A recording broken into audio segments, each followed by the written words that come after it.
For most of us, these bizarre, otherworldly shapes are strangely beautiful. But the world's best aging researchers see something entirely different. They see the answer to possibly the most important and complex question of all time. Dr. Sinclair, as I look here, I'm seeing very cute little colored cubes. Well, these little cubes are actually the protein in our bodies that we believe controls the aging process. If he is right, Dr. David Sinclair has found one of the genetic keys that will reset our biological clocks. I think we've passed a turning point in our understanding of the aging process.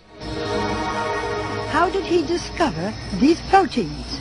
This looks like a barcode, but it's really a map of our genome, the blueprint for human life stored in every cell in our bodies.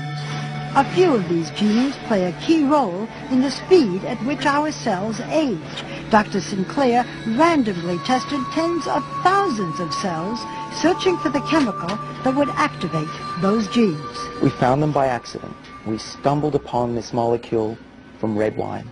And when I looked on the computer, what is this Resveratrol, and found that it was in red wine, I almost fell off my chair. Because, of course, we all have heard that red wine is good for you. Just so happens, I have red wine. To your health. How much of this would I have to drink to really make a difference? Well, our experiments tell us probably about 1,000 bottles a day. So that was not the solution. Dr. Sinclair then went back to the lab and found a way to make Resveratrol 1,000 times more potent. So what does it do in the body? Well, what we have discovered is that Resveratrol works on a gene which is called SIRT1, and this is a gene that controls the aging process. Resveratrol seeks out that gene and switches it on. And with that gene activated in the mouse on the right by a high dose of Resveratrol, she quickly turned into a mini Olympian, running twice as far as the untreated mouse on the left. And they were eating a high-fat diet, a fatty diet, and they lived just as long as a lean, healthy mouse, which means that they didn't get heart disease, cancer, even osteoporosis, and they lived 30% longer. Can you do this in humans? With the same exact gene. And we think that Resveratrol could have similar benefits in people.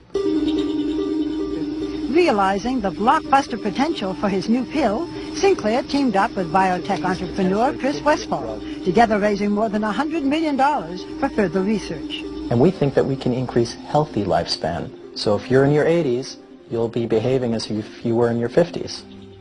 In the first human trial, a form of Resveratrol successfully treated type 2 diabetes, one of the major diseases of aging.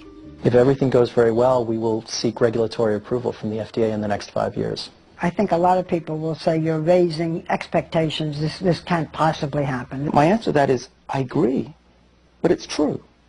What else can I say? Aging is really a set of diseases, and if we slow them down and cure them, people will live longer, healthier lives. And you're talking especially now about diabetes and Alzheimer's? So the major killers of Western society are exactly the diseases that should be able to be treated with the drugs we're developing. Well, you know what, Doctor? Cheers. In the future,